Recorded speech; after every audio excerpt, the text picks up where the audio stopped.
እኛ ልንሳሳት እንችላለን፣ ቤተክርስቲያኗ ግን አትሳሳትም። አባቶቻችን ማወቅ ስናውቃለን፣ የምንናገር ደግሞ እንሆናለን።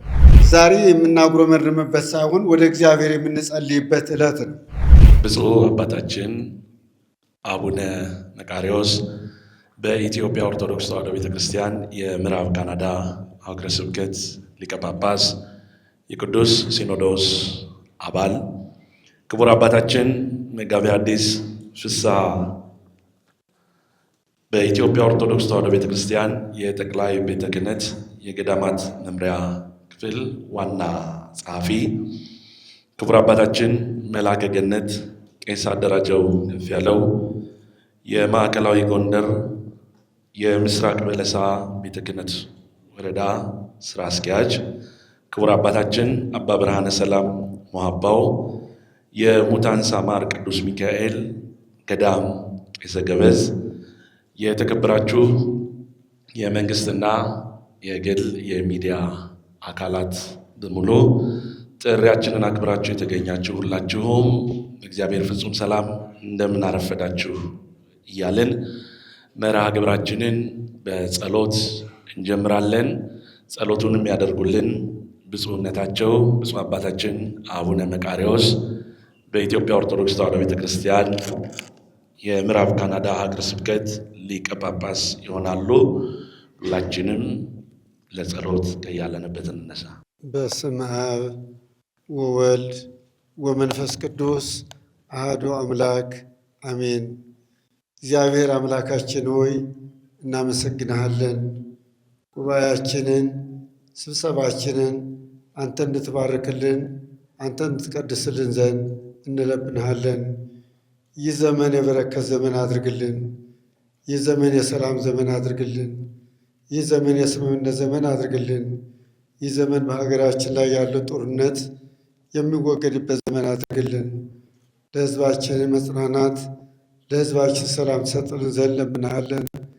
የሙት አንሳ ቅዱስ ሚካኤል አንድነት ገዳምም ተሰርቶ ለፍጻሜ እንዲያበቃልን የቅዱሳን አባቶቻችን በረከት ረድኤት ሁላችን ይትረፍረፍልን፣ አሜን። ጉባኤያችንን ይባርክልን። እንኳን ለአዲሱ ዓመት በሰላም አደረሳችሁ። የምዕራብ ጎንደር በምስራቅ በለሳ ወረዳ ቤተ ክህነት የሚገኘው የሙታንሳ ማር ቅዱስ ሚካኤል አንድነት ገዳም ያዘጋጀውን ጋዜጣዊ መግለጫ ከዚሁ ከአዲስ አበባ ከሚገኙ የኮሚቴ አባላት ውስጥ አቶ ሙሉቀን አሰፋ ጋዜጣዊ መግለጫውን ያቀርቡልናል። በስመ አብ ወወልድ ወመንፈስ ቅዱስ አሐዱ አምላክ አሜን።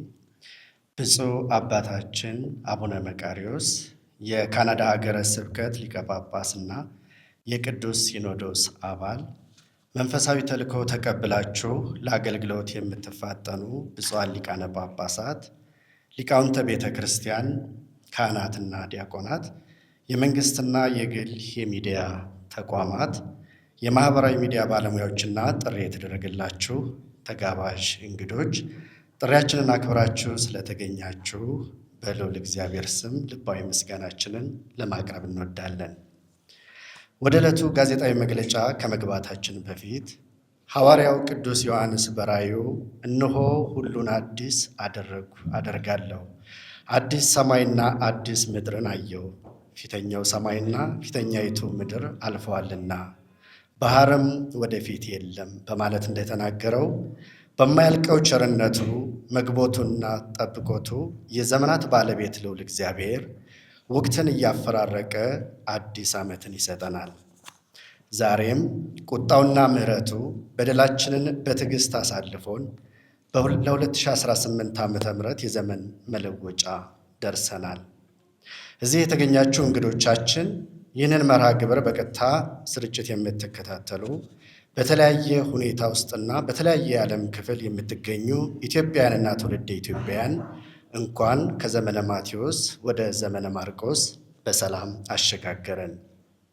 በኢትዮጵያ ኦርቶዶክስ ተዋሕዶ ቤተ ክርስቲያን ገዳማዊ ሕይወት ራስን ለእግዚአብሔር በማስገዛት ትሕትናን ገንዘብ አድርጎ እያንዳንዷን ሰዓት አንደበትን፣ ጉልበትንና ሀብትን ለእግዚአብሔር በመስጠት የዓለምን ዝና፣ ሀብት፣ ንብረት አላፊ የሆነውን ንግስና ውበትን በመናቅ ቤተሰብና ዘመድን ተለይቶ በመውጣት በገዳም ውስጥ በሥርዓተ አበው ተወስኖ መስቀሉን ተሸክሞ መኖር መሆኑን ትነግረናለች። ለዚህም ፋናዎቹ በብሉይ ኪዳን ከነበሩት ታላላቅ ነቢያት ውስጥ የነቢዩ ኤልያስን፣ የነቢዩ ኤልሳዕ እና የነቢዩ ሄኖክን ሕይወት መመልከት ይቻላል። ኤልሳዕ አባትና እናት ያለው በ12 ጥማድ በሬ የሚያርስ የነበረ በዓለማዊ ሕይወት ሲኖር ምንም ያልጎደለበት ነበር።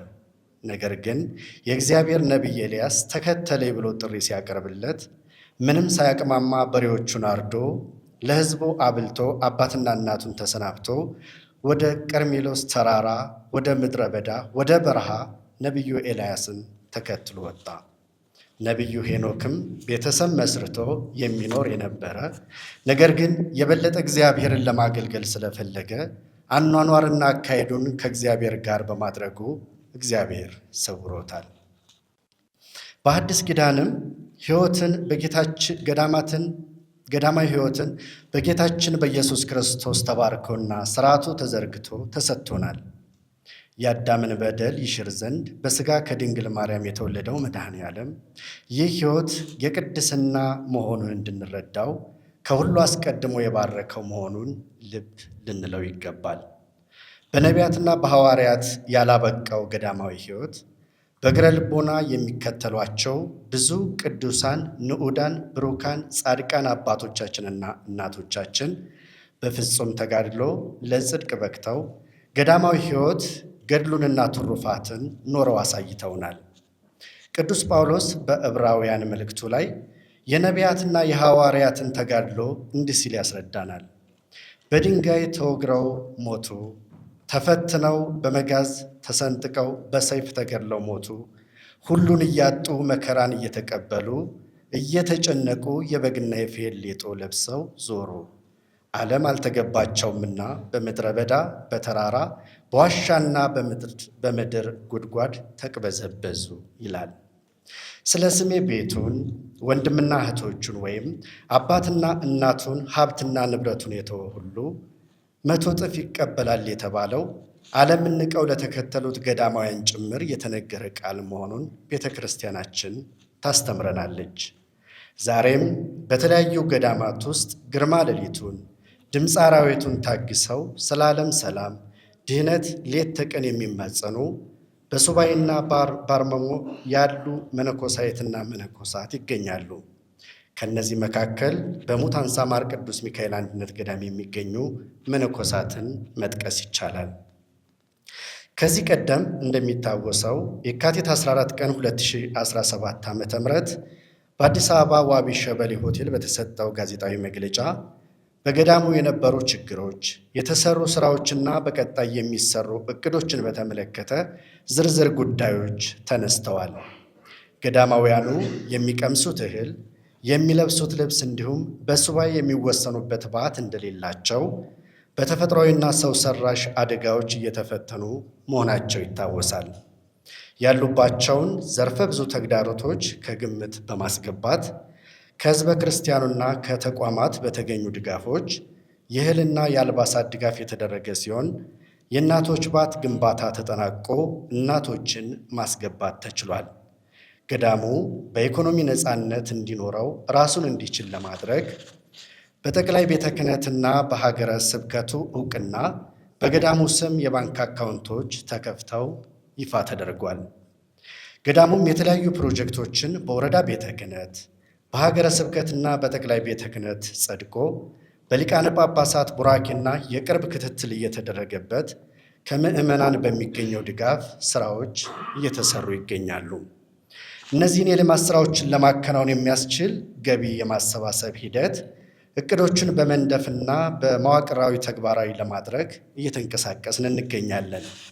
ለአብነትም ገዳሙ ያለበትን አሁናዊና ተጨባጭ ሁኔታ የሚገልጹና የሚያሳዩ የኢትዮጵያ ኦርቶዶክስ ተዋሕዶ ቤተ ክርስቲያን ዶግማ፣ ቀኖና እንዲሁም ትውፊት በጠበቀ መልኩ በቴሌቪዥንና ሬዲዮ ማስታወቂያዎችን በማስተላለፍ ህብረተሰቡ መረጃው ኖሮት ድጋፍ እንዲያደርግ ጥረት ተደርጓል። በማህበራዊ ሚዲያን በመጠቀም ለታቀዱት የልማት ስራዎች የሚያስፈልገውን ገቢ ለማሰባሰብ ጥረት ተደርጓል። በዚህም እስካሁን 29,750,620 ሺህ ብር የገንዘብ ድጋፍና 6,208,810 ብር የሚገመት የአይነት ድጋፍ ማሰባሰብ ተችሏል።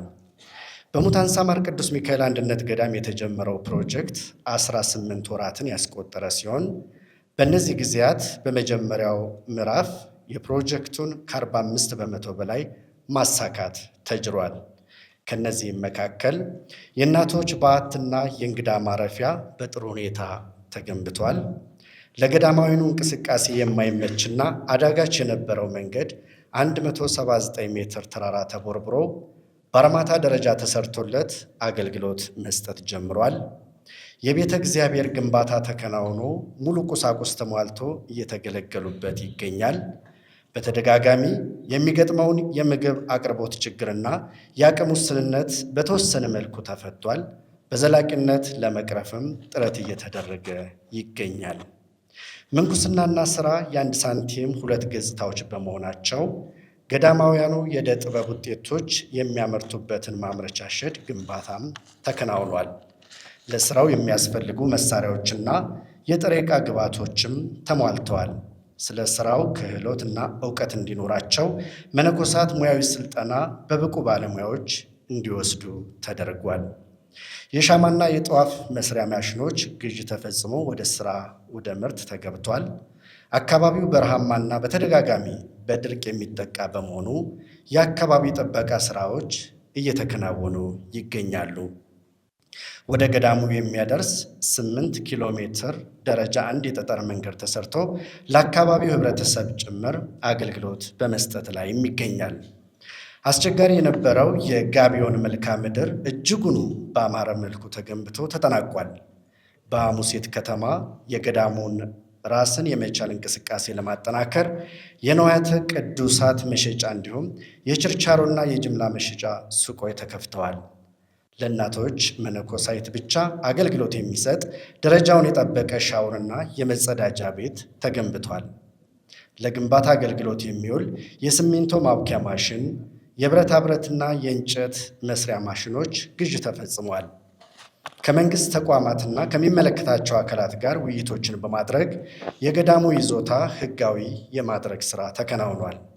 ለአብነት ትምህርት ቤት፣ ለቅድመ አንደኛ ደረጃ እስከ ሁለተኛ ደረጃ ትምህርት ቤት፣ መካከለኛ ደረጃ ጤና ጣቢያና ሌሎች አስፈላጊ የልማት ስራዎች የሚሰሩበት ህንፃ ግንባታ የሚገነባበት 30,000 ካሬ ሜትር ቦታ በሐሙሲት ከተማ ላይ ከመንግስት በሊዝ ተረክቧል።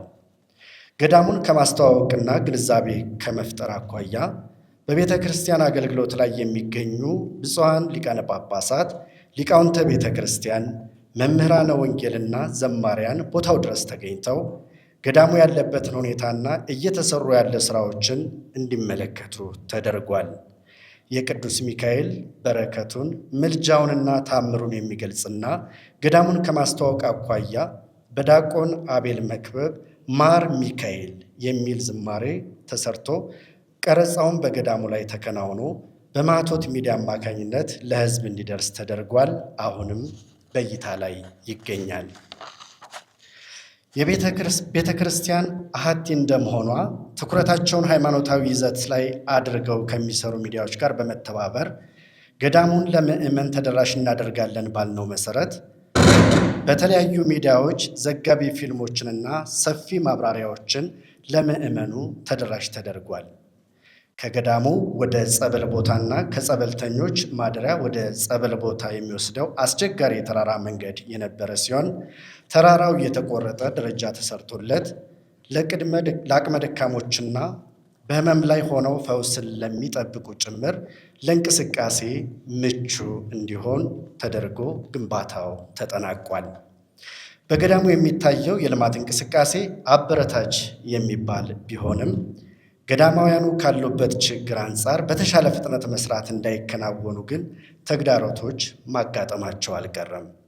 ከእነዚህም መካከል በግንባታ ዕቃዎች ላይ ከጊዜ ወደ ጊዜ የሚስተዋል የዋጋ ልዩነት፣ ሰው ሰራሽና ተፈጥሯዊ ችግሮች ዛሬም ድረስ የራሳቸውን አሉታዊ ተጽዕኖ በመፍጠራቸው በገዳሙ ውስጥ ስራ የሚሰራባቸው ቀናት ውስን መሆን ማለትም ገዳማውያኑ የሚያከብሯቸው በዓላት ሲቀነሱ በወር ውስጥ የሚሰራባቸው ቀናት ከ4 እስከ 14 የሚሆኑት ቀናት ብቻ መሆኑ በዋናነት መጥቀስ ይቻላል።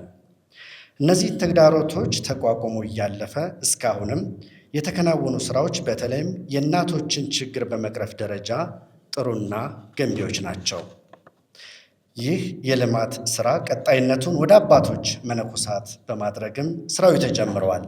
በትኩረት እየተሰሩ ከሚገኙ ስራዎች መካከል የአባቶች ባት ግንባታ ስራ፣ የአባቶች ቤተ እግዚአብሔር ግንባታ ስራ፣ የእንጨትና የብረታ ብረት ውጤቶች ማምረቻ ሼድ ግንባታ ስራ፣ የእህል መጋዘን ግንባታ ስራ፣ የጸበልተኞች ማረፊያ ቤት ግንባታ ስራ፣ የቅዱስ ሚካኤል ህንፃ ቤተ ክርስቲያን ግንባታ ስራ፣ የውሃና የመብራት አገልግሎት እንዲያገኙ የማድረግ ስራ፣ የአብነት ትምህርት ቤት፣ የአስኳላ ትምህርት ቤት፣ መካከለኛ ደረጃ ክሊኒክ፣ የንጽህና መጠበቂያ ማቴሪያሎች ማምረቻ፣ የምግብ ማቀነባበሪያና የከብት እርባታ በቀጣይ ከሚሰሩ ስራዎች መካከል ተጠቃሾች ናቸው።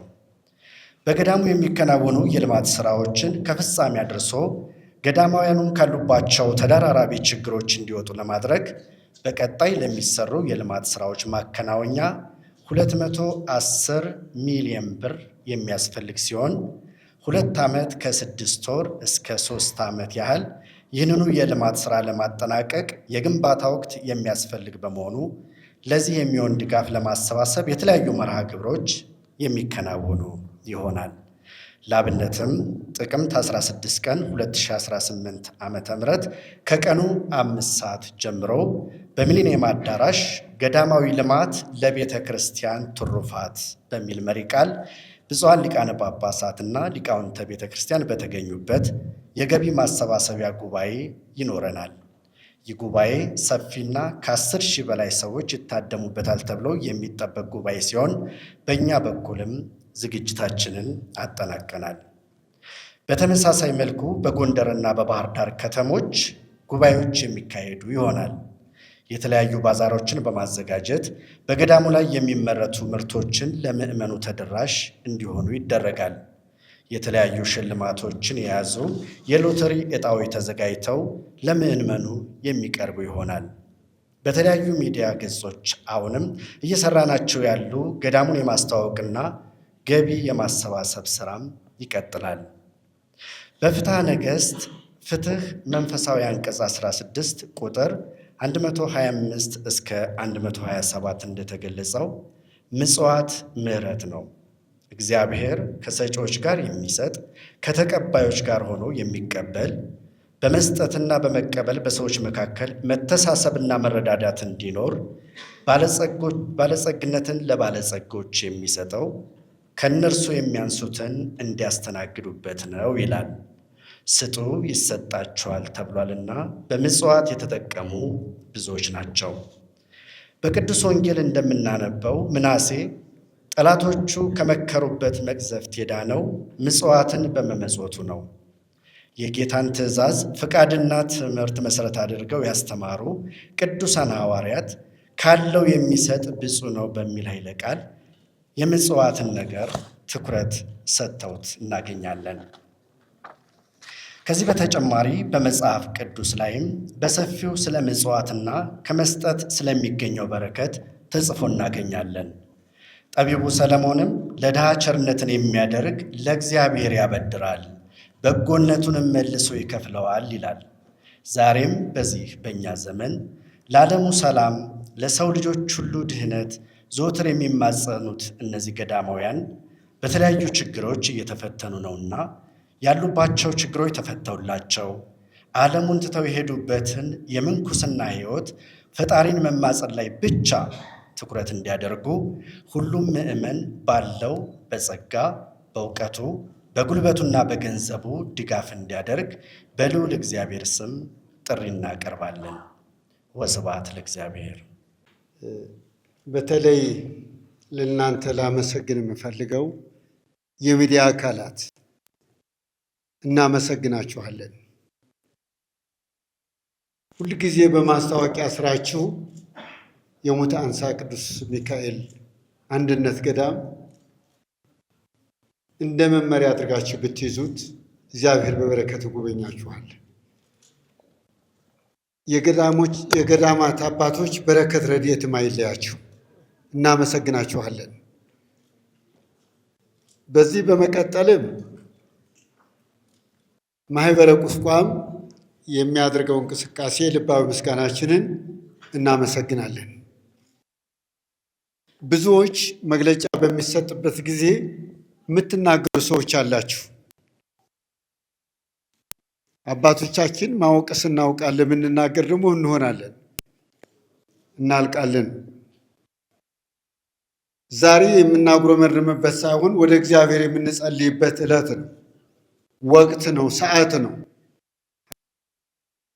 ያለችበትን ሁኔታ ከጦርነት ወጥታ ወደ ሰላም የሚታወጅበት ዓመት ያድርግልን ብለን ነው የምንወስደው። ይህ ማህበር እያደረገ ያለው እንቅስቃሴ በእውነቱ አዲስ አበባ ያሉ መነኮሳት ሄደው ያንን በረሃ ቢያዩ ጥሩ ነበር እላለሁ እኔ። 4 ኪሎ ሆኖ ማውራት አይደለም።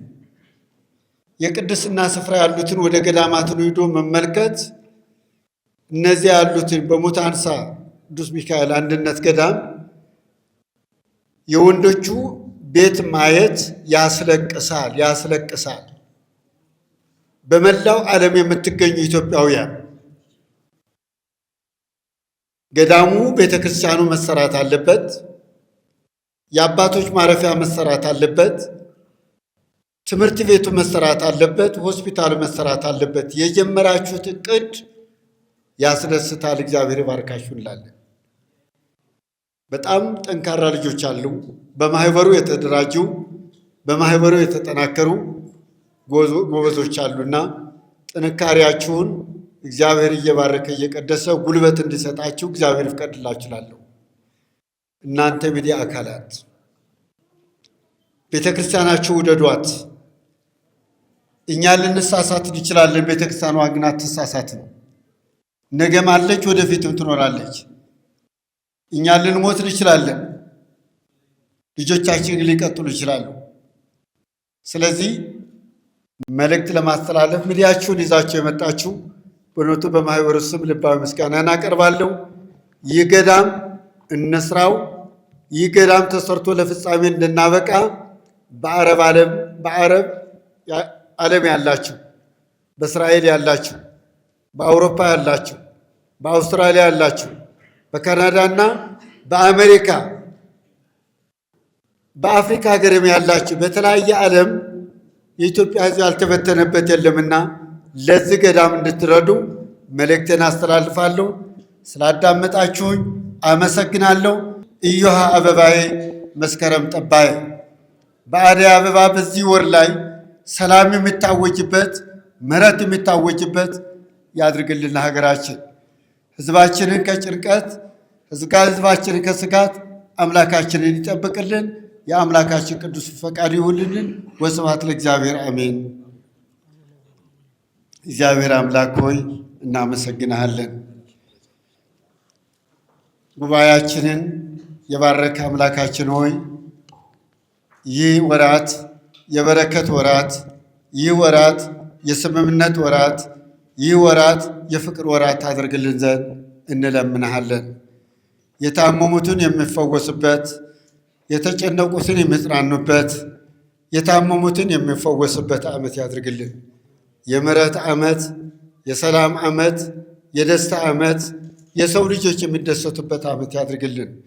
ጦርነት ከምድራችን ያርቅልን። ለሕዝባችንን መረጋጋት፣ ለሕዝባችን ሰላም ሰጥልን ዘንድ አምላካችን ሆይ እንለምናለን። አሜን። አቡነ ዘበሰማያት በሰማያት የምትኖር ስምህ ይቀደስ እና ምሕረትን ለምኝልን ኃጢአታችንን የሚያሰርይልን ዘንድ ለዘላለሙ አሜን። ጌታችን አምላካችን መድኃኒታችን ኢየሱስ ክርስቶስ የካህናት አለቃ ኃጢአትን የሚያስተሰርይ ይቅር ባይ ለአባቶቻችን ለሐዋርያት ስልጣንን የሰጣቸው ከልጅነት እስከ እውቀት የሰራችሁትን ኃጢአታችሁን ይቅር ይበላችሁ። አባቶች ካህናት፣ ወንድሞች ዲያቆናት፣ እዚህም የተሰበሰባችሁ ወንዶችም ሴቶችም ከኃጢአታችሁ የተፈታችሁ ንጹሐን ሁኑ። እኔንም እናንተንም ለመንግሥተ ሰማያት የበቃ እንድንሆን ዘንድ እግዚኦ መሐረነ ክርስቶስ እንበል 12 ጊዜ። በእንተ እግዝእትነ ማርያም መሐረነ ክርስቶስ እንበል 12 ጊዜ። ኦ ተወካፌ ንስሐ ስራዬ ኃጢአቴ ኃጢአተ ኩሉ ሕዝብ ከበስሕተት እንበለ እውቀት በድፍረት እንበለ ንስሐ የተደረገውን ማይሰራ ኃጢአት እግዚአብሔር ይፍታ።